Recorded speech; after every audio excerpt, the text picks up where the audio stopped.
just to give you a brief introduction for those who don't know, Professor Moravánszky is, as you can see, at ETH Zurich and is one of our most renowned experts on Central European architecture in the 20th century. If you have not encountered his book, Metamorphism, Material Change in Architecture, please seek it out. It's been very influential on our thinking as we lead into this event and indeed dieDAS as an overall project. And Professor Moravánszky, you're going to be speaking to the title, The Ecological Arbor, and I will just begin by observing that you seem to be sitting in an ecological arbor already there in Zurich. Very close to one, yes. Well, welcome to the conference. I'm just going to hand it over to you now, and please take it away. So it'll be about 45 minutes lecture, and we'll have question and answer afterwards. So, Professor Moravánszky.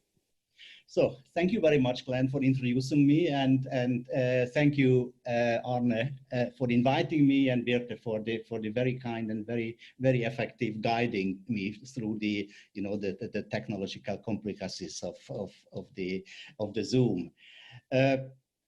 I regret very much, of course, of not being able to be with you in Zurich, but there is at least one benefit of staying in Zurich, which is that just looking out of my window, as you noticed also, Glenn, I can see a strip of green on the other side of my street along the Limmat River, Schrebergärten, allotment garden plots that families rent from the city with small wooden shacks, most of them with simple arbors. They make a very good starting point for my lecture, since arbor, its German equivalent Laube, and also the Hungarian Tornac have become ubiquitous terms in the architectural encyclopedia of the 20th century, and particularly of the life reform movement. This covered but open space has a long historical tradition in residential vernacular building typologies across the world, but nowhere more prolific than in the life reform movements of the 20th century. This is, by the way, two arbors right here. I wondered whether you can see it from the point of view where I am, so I just went down and took two images. But let's come now to our topic. Paul Schulze-Naumburg was one of the leading voices of life reform, who published a number of books on diverse aspects of everyday life, Gestaltung der Formen des Lebens, as he put it, from clothing to the city and landscape. Yesterday, Daniela Spiegel already mentioned that in her talk. One of the three Abteilungen, the three parts of the Zalek workshop, was park and garden design. And already the second volume of Paul Schulze-Naumburg's famous Kulturarbeiten dedicated to gardens, and even this is the only volume that also has a supplement, photographs of Schulze-Naumburg of gardens, most of them their own pictures, his own pictures. Schulze-Naumburg praised the simple tectonics of the arbor, the clarity of the horizontal and vertical lines, its klare, schlichte Formen, and also the dreamy gaze that opens from the arbor. I quote it in German: Ältere Zeiten wussten diese Orte immer fein aufzufinden, an denen man so recht behaglich saß und der Blick träumend in die Ferne schweifen konnte. So it is kind of this dreamy gaze that is kind of projected to the outside. And this is Tessanow's drawing of an arbor along the facade of a family house. Tessanow worked in Zalek, in the Zalek workshops 1904, 1905, and one of his favorite topics that he has drawn many times was the arbor. It extends, in this case, the house boundaries to the outside. And I just remind you that in ancient cultures, in tribal cultures, the threshold of the house is a very threatening place because dangers lurk outside. So you open the door always with great care and very slowly. And the sharpness of this edge, of this boundary between inside and outside, is here somehow spatialized through the interposition of a laterally open but roofed arbor. There are many names for the arbor, even in one language. Laube is most common in German terminology, but other terms such as arcade, loggia, pergola, colonnade, portico, porch, gallery, veranda, they are all used in order not to speak of the countless local regional variants. The words arbor and laube refer to the origin of the form in form of a tree with branches and a canopy, and it is very often associated with the linden tree on the village square. The branches of the linden tree were bent horizontally and supported, as you can see here on this image, with wooden posts on pillars. Some authors trace the trained lime tree back to the pre-Christian Germanic tree cults. No wonder that the dreamy gaze, to quote again Schulze-Naumburg, fell quite often on symbols of German nationhood, like in the case of this painting by Caspar David Friedrich, Gartenlaube, Garden Arbor from 1818.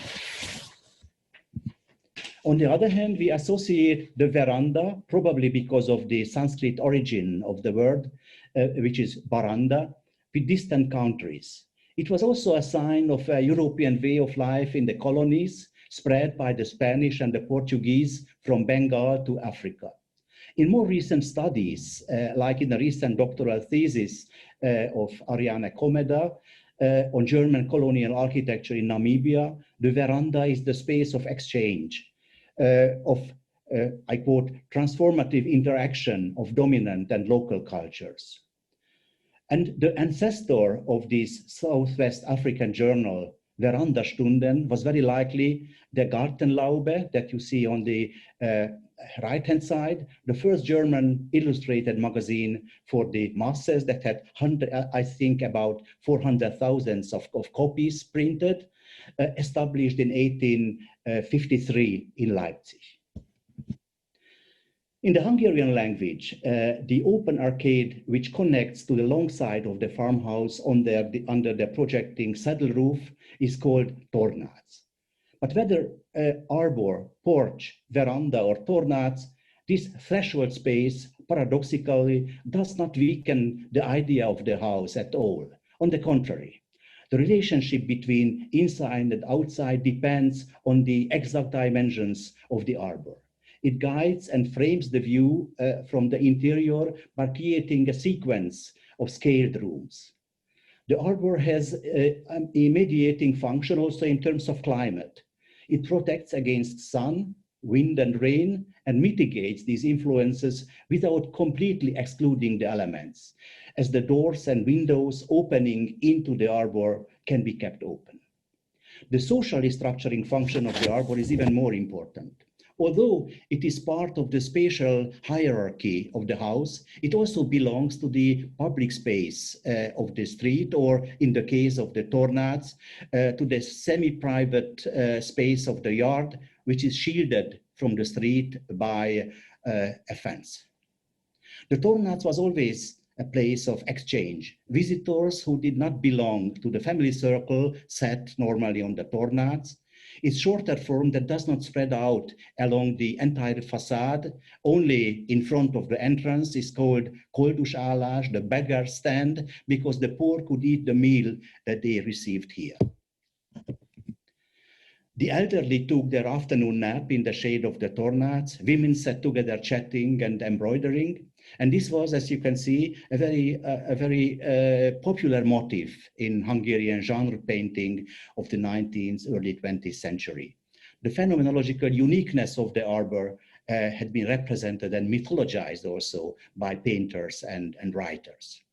It is a space where the domestic interior and the natural urban exterior collide, And this collision is enacted and experienced through the transition between states of interiority and exteriority, from the safe realm of the domestic interior to the vulnerability, let's say, of the public exposure.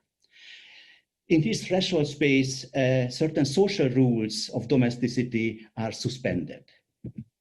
No wonder that, like most marginal places, the Tornác was not only the site of the domestic idyll, but had even a dubious reputation as well. In Hungary, from spring to winter, this was the sleeping place, as you can see on the left-hand side, for the young men of the family. Shielded from the watchful eye of the parents, they could go to the pub or visit their girlfriends without being noticed. And on the right-hand side, in Queensland, Australia, the children's sleeping place was on the veranda. So the Austrian writer David Malouf recalls that this, as he puts it, no man's land border zone was an uncanny place for the child, closer to the plants and the animals than to the family home. Only growing up opened the way for him into the interior of the house. The veranda was therefore a kind of a rite of passage for him. But the space of passage might be more important than the place of arrival, which is often experienced then as a limitation, a restriction, or a kind of closure. The arbor on the threshold between the classic arcade and the primitive hut inspired architects of the 19th century who were looking for a freer alternative to the stylistic canon of the time. The discovery of the rural country houses of the Mediterranean area was very important for this search, although these shapes fit so well into their ideal that one can probably justifiably speak of an invention. Carl Friedrich Schinkel was impressed by the, quote, charming little houses with arbors full of wine in the south of Italy. And in 1829, he built the gardener's house in Sanssouci near Potsdam with pergola as a rural counterpart to the Charlottenhof Palace. In 1897, the Viennese journal Der Architekt, Josef Hoffmann, the famous Austrian architect, reported on the architecture of the island of Capri in his essay Architektonisches von der Insel Capri, ein Beitrag für malerische Architekturempfindungen, a contribution to picturesque sensations in architecture. Hoffmann praised the refreshing freedom of anonymous Mediterranean architecture. And I quote, there the painterly concept of building in its smooth simplicity, not flooded with bad decorations, it speaks to everyone in an open and understandable language, unquote. Still later, as you see it on the right-hand side, he used arbors in a much more formal way. This is the garden arbor of one of the last big buildings of home buildings of the grand bourgeoisie in Brussels, the Palais Stokely, finished in 1911.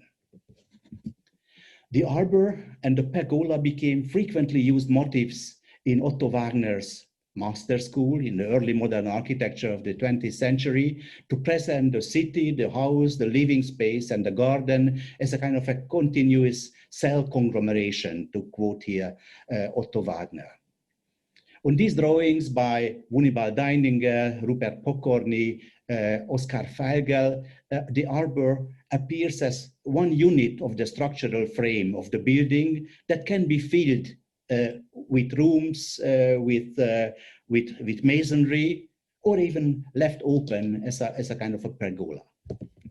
Otto Wagner's Hungarian student István Megyaszay studied farmhouses with tornác in the Hungarian villages. You see his drawings on the right-hand side, and then started to design studio houses for members of an art colony near Budapest. The transformation of the wooden arbor into a modern reinforced concrete structure had a lasting presence in Megyaszay's architecture, both on a private and the public scale.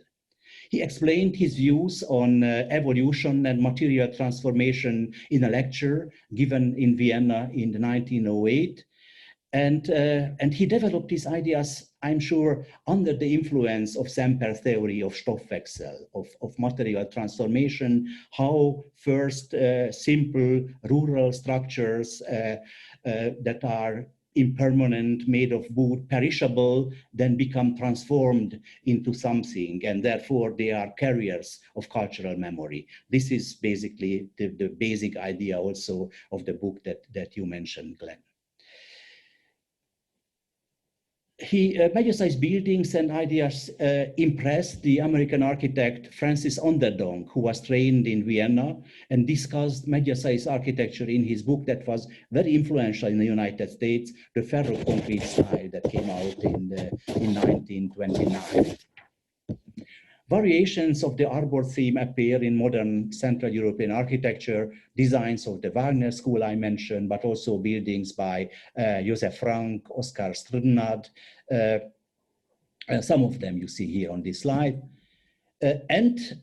These European early modern architects also went to the United States. They wanted to work with Frank Lloyd Wright. And so European life reformers and Californian sun seekers met, so to say, in the arbor.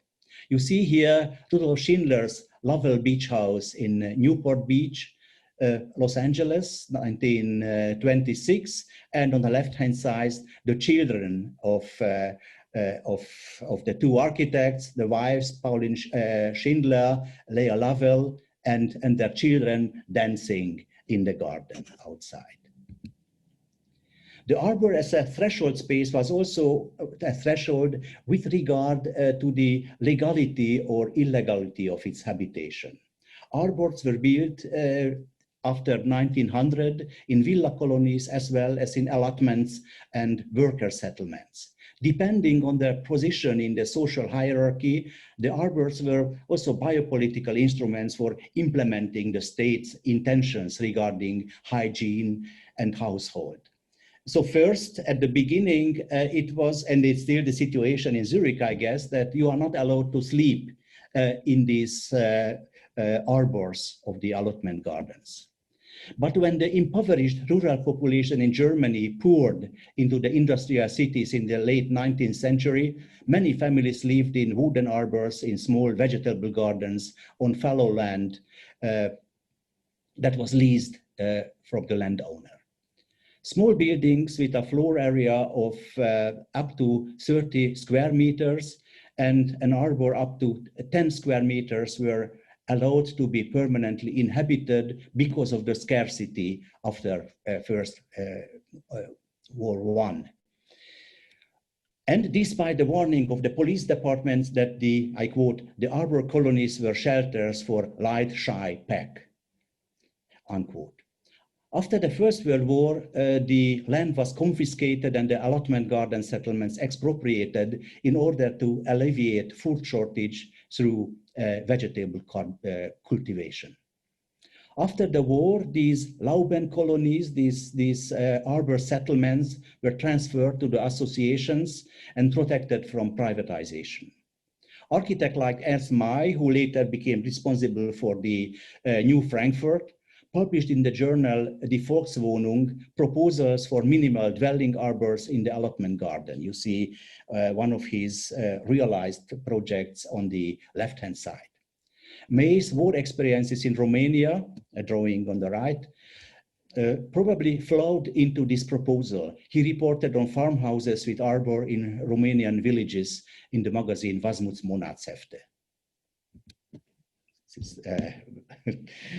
Tessenow's Austrian student and assistant Franz Schuster published in the already mentioned Die Volkswohnung his designs for dwelling arbors with small vegetable gardens, and he participated in the design and building of such settlements in Vienna. His position gained new importance after World War II when he proposed the building of a garden settlement again. This offered a chance, he thought, to rethink the concept of menschliche Umwelt, as he put it. So it is an important term, I think, the whole human environment completely. The term Umwelt was coined to overcome dichotomizing concepts of nature and culture. It is a kind of a continuous entity, Umwelt, that includes both. The life reform movement gave decisive impulses to the spread of the arbor in garden suburbs and in worker settlements. Leberecht Migge, a very important figure in the context of my lecture, born in 1881, died in 1935, was a life reformer, a garden designer and garden theorist who worked with figures whom I already mentioned, first of all, Ernst May, and also with other leading architects of the Weimar Republic like Martin Wagner or Bruno Taut. And also he shared their views, developing his own functionalist definition of the garden as a space for biotechnical processes. Migge began his career in 1904 designing private gardens as well as arbors, and he regarded the English-style landscape garden that, of course, he was also influenced by, as yesterday already discussed, by the arts and crafts, by the, first of all, the English garden city movement. Ebenezer Howard, I should mention in this context. But he regarded the English-style landscape garden as a bourgeois aesthetic ideal, which is not adequate for solving the problem of worker families inhabiting the industrial city. He proposed instead what he called the architectonic garden. With that, he meant a way of design where pergolas, terraces, hedges, and arbors were the most important clearly geometrically structured elements, extending, so to see, the tectonic structure of the house, not unlike the designs of the Wagner Schule that I already mentioned. On the right-hand side, you see a part of the famous Staaken settlement in Berlin, which is structured already in that way. In his 1913 books, oh, this is not the right one, but you see it anyway on my slide, Die Gartenkultur des 20. Jahrhunderts, the garden culture of the 20th century, Migge explained that all landscape types came from an original, simple, geometric type, a garden plot for growing food. He was convinced that the primitive hut, the first house, so to say, Adam's house in paradise, as it is sometimes discussed, he didn't use that image, but it was a mobile, in any case, it was an impermanent structure in order to move on in search for food or for new ground. He thought that dwelling in its basic form not only provided shelter, but it was a biotechnical device integrating human life into the organic metabolic systems of the earth. And I am just, just showing this little image, Gottfried Semper's discovery of a shelter, of a Caribbean fisherman's hut in the great exhibition, the Universal Exhibition in London, 1851. And for him, it really kind of encapsulated the basic idea of the house, which was, like in Migge's case, a wooden frame covered with a fabric made of branches or textile. For Semper, the textile and architecture, they started this whole process of material transformation. Maybe I mentioned that briefly in connection with another image that I'm using. He was convinced that the garden and the house should function as one unit, producing, preparing, and consuming food, and also, which is extremely important, reusing waste. Ideas that were partly already present in the reform movement in Germany, but Migge integrated it kind of literally into a unified system. And the mentioned scarcity after World War I prompted a renewed interest in the ideas of self-sufficiency that was so important for Mige. So this is one of his famous pamphlets, Jedermann Selbstversorger, everyone self-sufficient. In 1931, Mige turned an island on one of the Berlin lakes into a station of, as he put it, biological experimentation. It was, he called the island Sonneninsel, Sun Island, and it was the site of self-sufficiency and recycling, where he could test his patented settler tools. First of all, the Zeltlaube, the tent arbor. He is sleeping here as a kind of an Ur-camper, built around a shelf-life wooden core with extendable parts made of bamboo, curtains, complete with dung silo and peat toilet that he called the Metro Claw.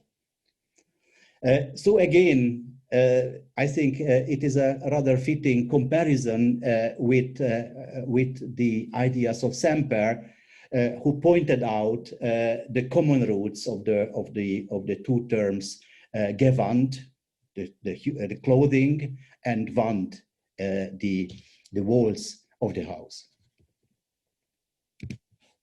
During the 1920s, Mige argued for a pragmatic and socially meaningful functionalism, different from the ideological aesthetic modernism, the international style.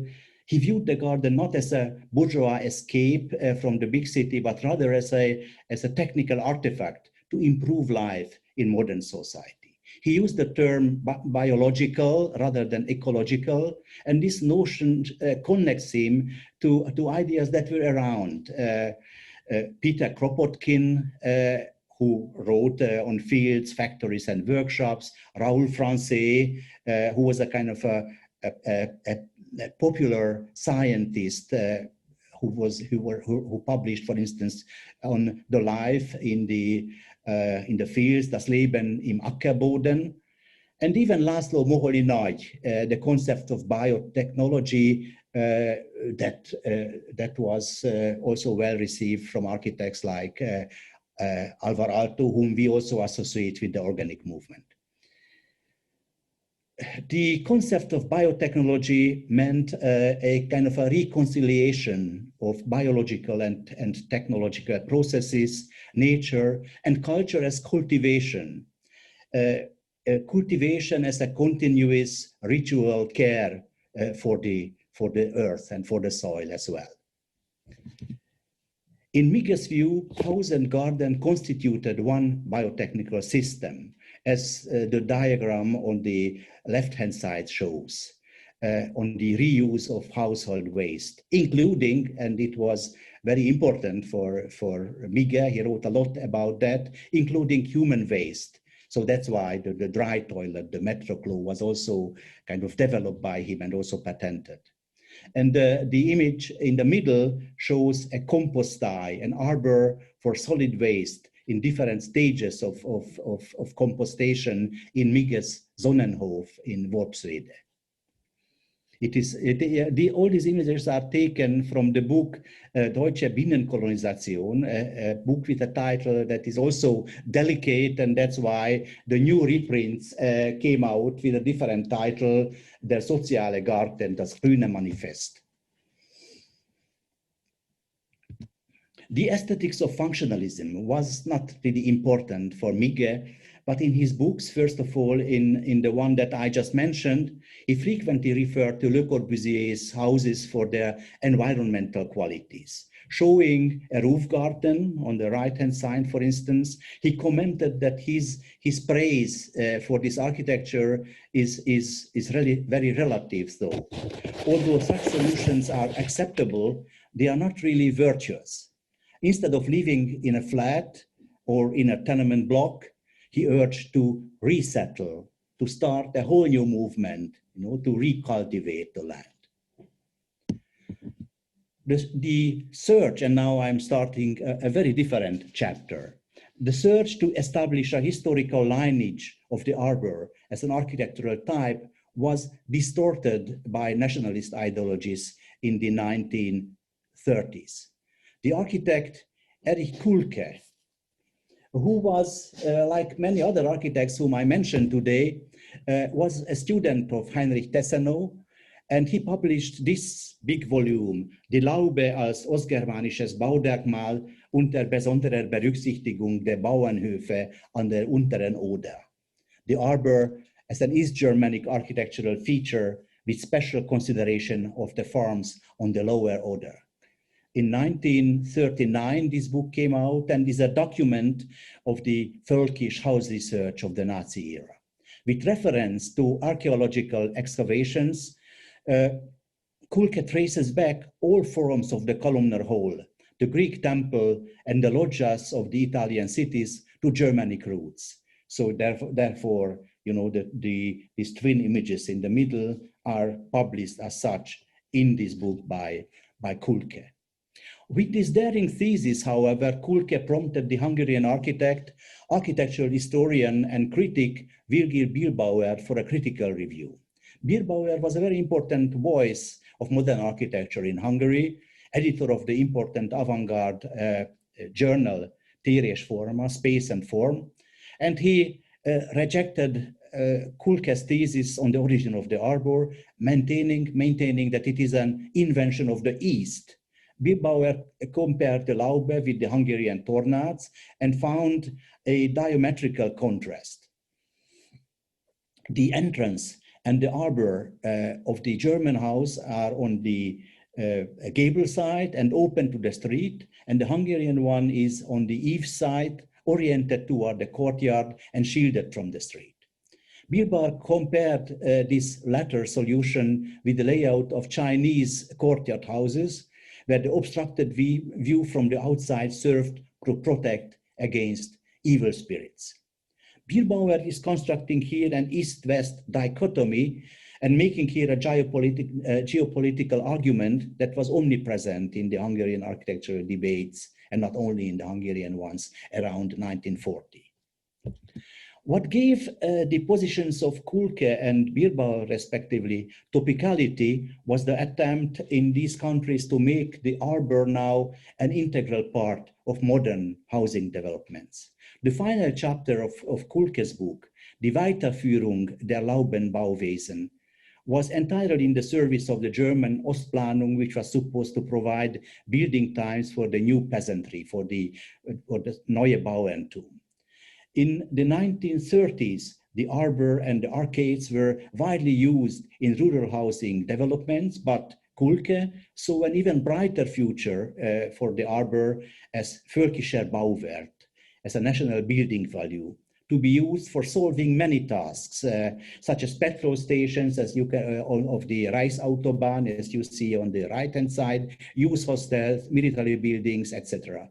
No matter if it had historical roots in the given region or area, the arbor became a Völkischer Mahnmal, a national memorial.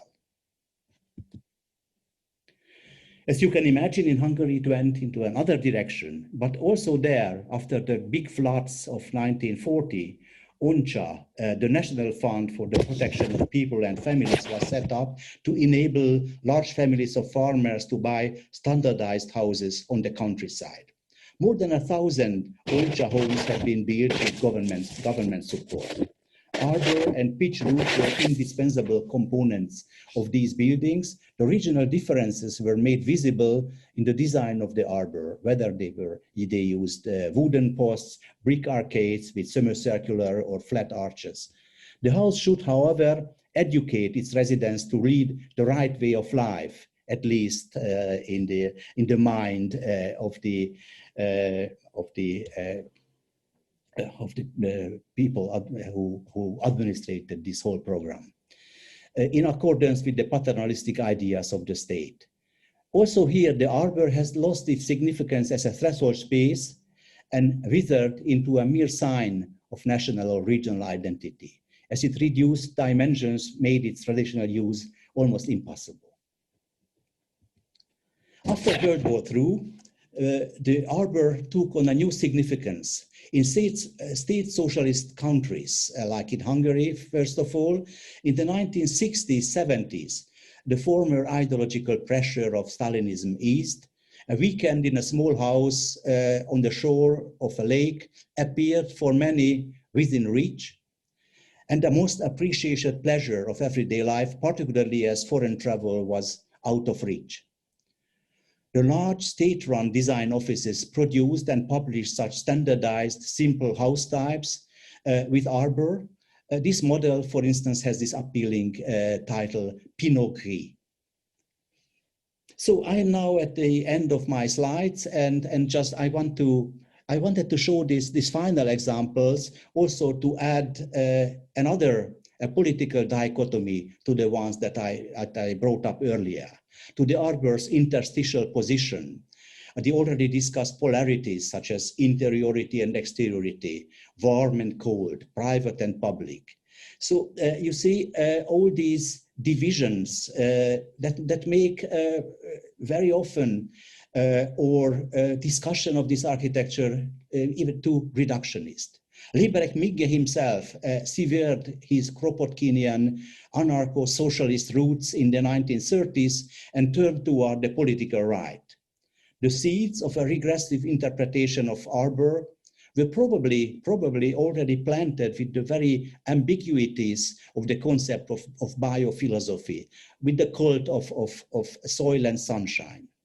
But the arbor, as I wanted to demonstrate, is a place where such dichotomies, such as regressive, progressive, or modern, anti-modern, that are generally used to assess the life and work of many protagonists of the life reform movement, should be probably suspended. We cannot judge such figures using absolute categories, but rather the analysis of their thought and work can help us to understand the predicament of modernity. Thank you. Thank you very much, Professor Moravánszky. That was a fascinating tour through a very long stretch of architectural history based on one typology, and one that I myself had not particularly thought about. I guess the leitmotif that is perhaps most well known from your talk is that of the primitive hut that one associates above all with Semper's 1851 book, Four Elements of Architecture. So perhaps we could start there in our questions. My understanding of what you said is that there's an organic development from that fundamental primordial type forward through architectural history, and that Semper and then Migge following him, and certainly others, understood this organic development of material transformation almost as a necessary or self-driving process. And I wonder if you could just talk a little bit more about that sense of architectural history and how architecture almost drives itself forward. Puts me in mind of another theorist who you didn't mention, who's Henri Faucillon, and his book, The Life of Forms, which is a very similar idea about art. So the idea that the materiality of art has its own destiny, its own agency, drives itself forward. Mm-hmm. Yes. So I think we have to distinguish here between positions like the one of Semper, who was basically interested in the materiality of architecture and the material change that are, you know, kind of progressing with the evolution of architecture. And I'm using the evolution word very consciously because he was himself, you know, reading Charles Darwin, and not uncritically, but in writing he reflected the question of cultural progress and evolution as a rather cruel, you know, as a rather cruel process in the life world. He even commented on that with almost kind of a tragic undertone. Sorry to interrupt, but didn't Origin of Species came out almost exactly at the same time as Four Elements of Architecture, 1851, something like that? Yes, exactly. And he was, you know, probably it is well known in Germany, but I still mention it, that but Semper was also an interesting figure from the point of view of his political position. So he was involved in the 1848 revolution against the monarchy. He was a Democrat, and So with a search warrant, he was, he had to flee Germany, and he contemplated to go to the United States, but first he went to England. And therefore, this whole connection with the Great Exhibition, Henry Cole was the guy who kind of helped him and even gave him some assignments to work on some of the artifacts, the metal collection of the exhibition. And it was later then he got an invitation from Zurich, where the new polytechnical school was established, and Semper was the founding professor of architecture and the designer of our old buildings as well. So Semper was, on one hand, really somebody with very clear, political convictions, a Democrat, and with a wide knowledge of philosophy of the time. He was traveling, going to see archaeological excavations, the remnants of polychromy. That was a big issue of the time as well.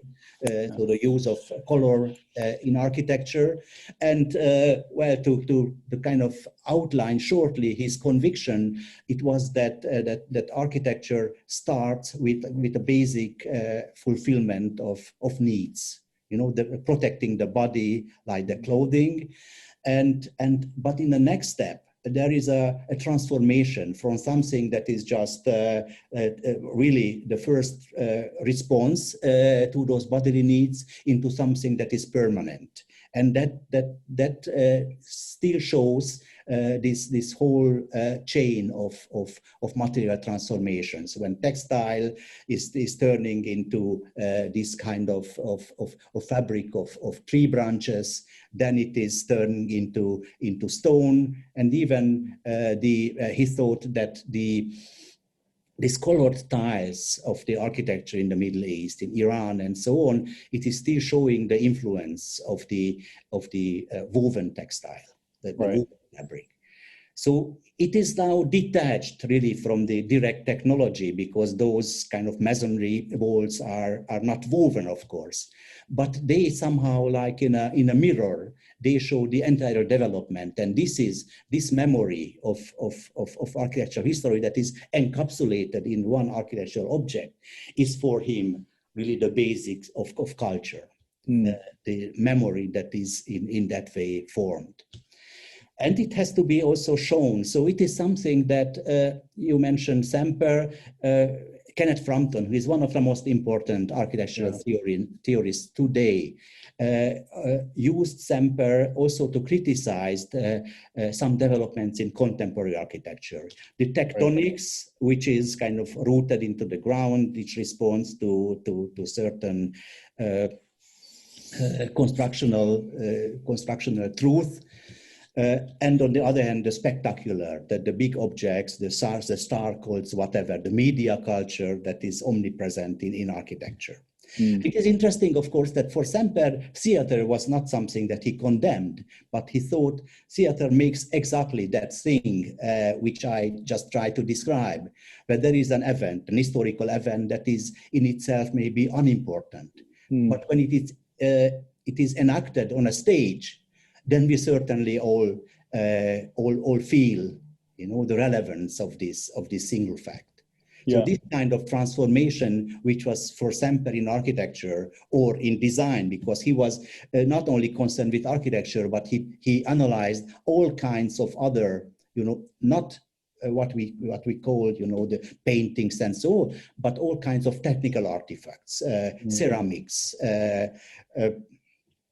candelabra, metal objects, and so on, and they used all this knowledge to somehow establish the theory that I was trying to explain briefly. Yeah. The other thing is the organic, which is, there is a connection in Leberek Migge. What was fascinating for me, how there are certain points that are in connection with the Semperian huts. But on the other hand, the issue of the organic, which is not so much the tectonic form, but something that has this is really very interesting ambivalence. On one hand, it tends toward natural history that from the 19th century on many architects, artists were interested in, but on the other hand also the kind of esoteric and almost mysticism that was also present in the early Bauhaus, and the whole cult, you know, the cult of the soil, root and Boden, and so on, that again points to another and less positive direction. You know, that might be a good juncture at which to introduce a question that we got from Tatjana Sprick, which was about Rudolf Steiner, who is, of course, principally known now as an educator, founder of the Waldorf school movement, but at his time was thought of as the grand figure of the anthroposophical movement, and eventually, you know, set up the Goetheanum in Switzerland. And the question is whether there's a relationship between Steiner and the ideas that you're talking about here. I think that you can certainly find very important and very, you know, very well documented connections between the avant-garde and Rudolf Steiner, Wassily Kandinsky, and so on. Steiner in the early 20th century was very influential. He published a lot of writings about the origins of architecture. Today, he is hardly discussed in the context of architectural historiography. But artists, probably more than architects, artists were very interested in his views. Anthroposophy, the whole theory, where he also reflected on architecture. There are only a few attempts, mainly in the discussion of expressionist architecture, where Rudolf Steiner and his views are popping up. But is it interesting, again, what I already mentioned, that in general, architects who wrote often rather extensive works on the development of architectural theory, also lesser known but nevertheless important ones, like Zurich and others, who try to kind of map the entire development of architectural thinking, dividing it into categories and so on. They are all silent about Rudolf Steiner. So it seems that he is more important in art. But on the other hand, of course, in a context like the Bauhaus, the artists played a very, very important role. So in that way, I think that this theory was present. However, it never, you know, surfaces in a clear way in architectural texts. It's interesting, isn't it? Because Steiner had this idea of eurythmy, so this idea of a holistic internal rhythm, which could be analogized to some of the ideas of organicism that you're talking about. But his mysticism and an idea of a kind of objective spirituality seems very different from the materialism of Semper, certainly. So yes.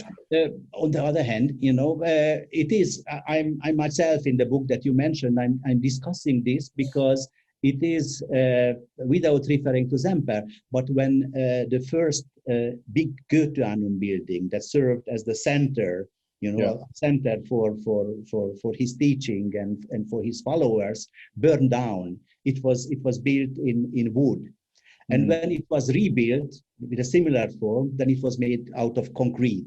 So you have here also the same kind of material transformation. Yeah, that it reminds me of the passage in your lecture where you talked about the figure of the arbor reaching Corbusier and being appropriated by modernists and sort of aggressively modernized through material transformation in that case as well. Can I ask you a slightly different question, which is about this fascinating idea about the arbor as a liminal place, so a place between public and private, between house and street.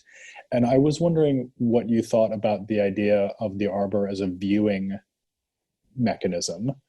And that quote that you offered from Schulze and Naumburg, this idea of clear sight through the arbor. Is that also an important part of the story? For me, yes.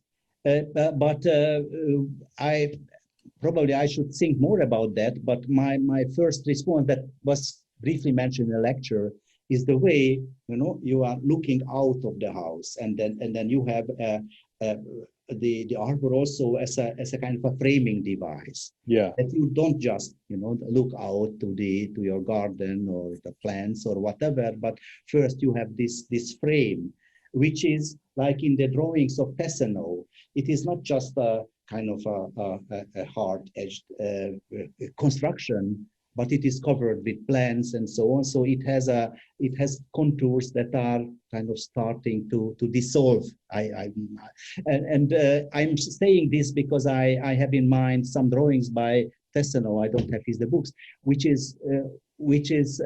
looks like very simple, but in reality it is like a pointillist painting. It is made up of little points, dots of leaves and whatever. So the clarity of the contours is being dissolved by this, and so on. So back to your question, I think it is very interesting to imagine the connection between inside and outside as a sequence of spaces that are defined, modulated, transformed by the motif of the arbor.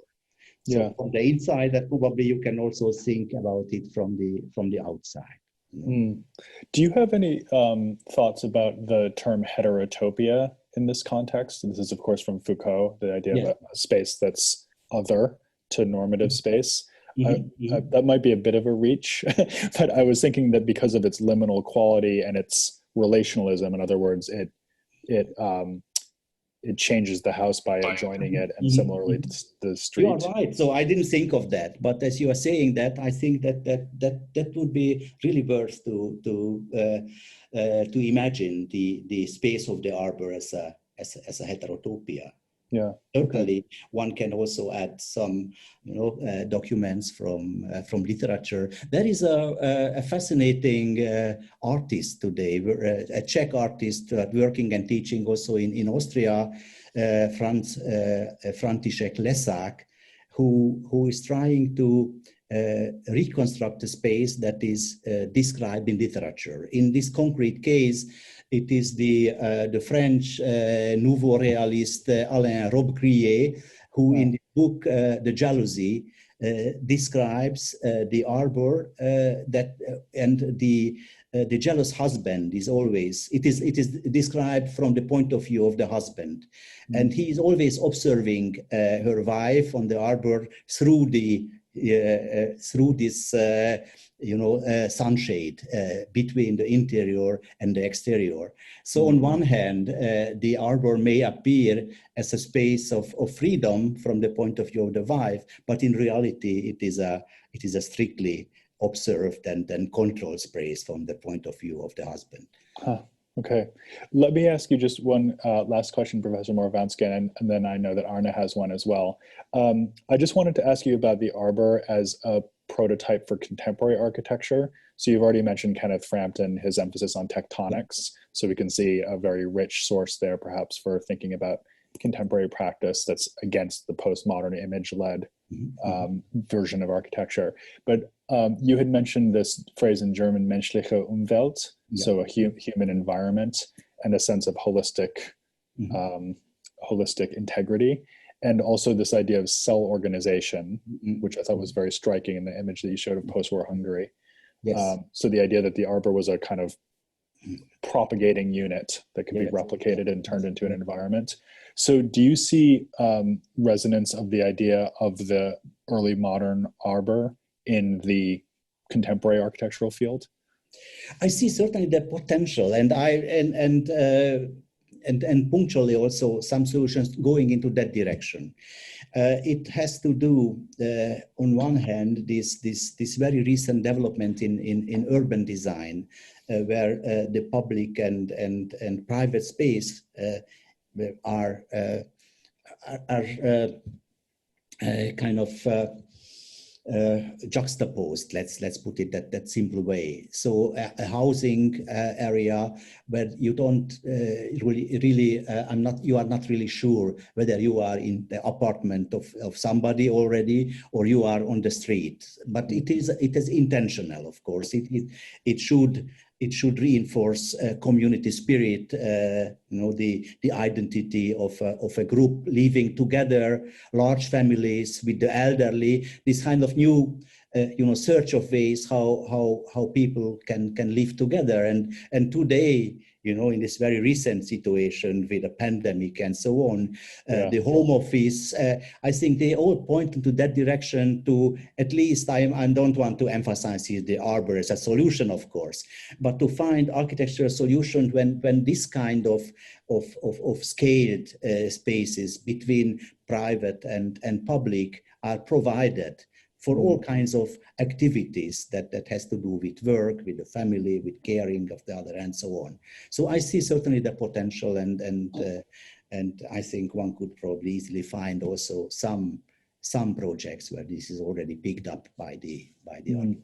So some interesting resonance there with some of the ideas we talked about yesterday with the fellows, in fact. But I'll just let Arne close this first lecture session with a question. I'm just curious about one point that you mentioned earlier that leads us a little bit further back in history again. I'm sitting here in the Zalecker Werkstätten, the home of Paul Schulze Naumburg, and I'm just wondering to what extent the notion of the transitional space between inside and outside, the arbor, was also or specifically claimed as a sort of nationalistic concept. I mean, could you sort of expound on that? I'd be really interested. How is there a Germanic arbor, or was there an attempt to Germanicize the arbor from the perspective of the location I'm in at the moment? Mm-hmm. Yes, absolutely. I think the arbor is no exception. So there were all kinds of theories claiming national identity for elements that would otherwise not connect to kind of any particular region or nation. But it was an idea not restricted to Germany, of course, everywhere. Historiography tried to claim a genealogy for elements and then root it into the national soil. So this whole big book that I mentioned by Erich Kuhlke, Die Laube als ostgermanisches Baumerkmal, is a big attempt, to claim not only the farmhouse in Germany, but even the Italian arcades and galleries and the Greek temple, a German ancestry. Mm-hmm. So it is, again, I don't want to, claim that this is a kind of an exceptional moment. It even today, if you look how today archaeology in different countries are used to establish a certain claim for a territory, it is the same. But again, in terms of the Laube, that was probably around 1940, where it was extremely, strong and also in regards to other regions, certainly something that couldn't be maintained from a scientific point of view. But so, what is the historical point of view? That's another larger question that is hard to, whether there is a history that has no ideological basis at all. But this was over. I want to thank you, Ákos, from the Academy, from dieDAS, Design Academy Zalek. We're very honored that you had time to speak to us today.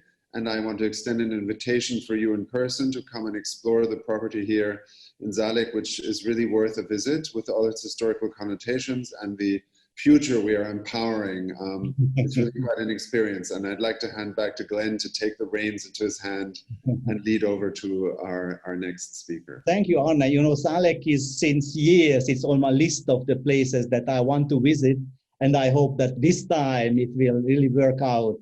Unfortunately, the virus came, but I'm sure that, and I really look forward to that. And thank you very much for what you're saying.